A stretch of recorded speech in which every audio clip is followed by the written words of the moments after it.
Hello mga inday mga undong. Mayong hapon mga ka-farmers. Manamig panguhag laog ni Dudong. So karon gadamig palanggana. Arita sa payag kundi nakatanom ang atong mga dragon fruit kay nay nagpa-reserve na to. Tan-aw na to kung nabay available nga pwede nang ma-harvest mga inday mga undong. So let's go. So di ano kita karon. Medyo libon yun. Wapag yung taon ni namo na pahawani. Naatay oras dalikat kun jud nato ni kay nagsugod na sa do. Ayan na po yung mga buds nya atong mga bunga. So tan-aw na to kung nanay mga hinog. So expected na to by third harvest. Ubay-ubay ni sila. Mo nilang mga bunga oh. So thank you Lord. Alipay jud in taon kaayo kung magtan-aw nga bisan in taon o kini daklit-daklit ra ning paghawan. Naagid din tayo mga bunga karon.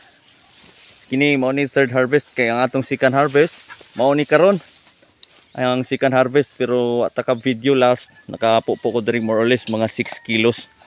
So karon nindot kay tan-aw no. Nindot jud ani niya kung mubuka na siya panahon sa kagabhion nindot kayo tan-aw. So ang hinog nay daghan diha dong. So ni ate available. So sa mga gusto ding mutilaw ani sa pagkakaroon kay murag apas intaw na tong dragon fruit kay di masadingon daghan.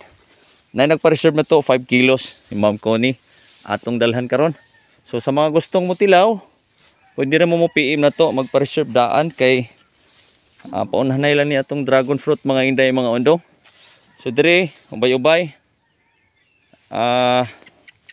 Pero now ang nakanindot gyud niya kay nana sa ingon ani.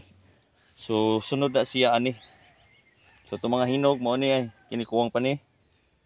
So mo ni itong second harvest mga inday mga undong. Sa mga wala pa makakuan kayo ning dragon fruit, atong dragon fruit is kung maayo pagkaatiman moabot ni siya 7 harvest hangtod nig November. Depende pod sa pag-atiman nato.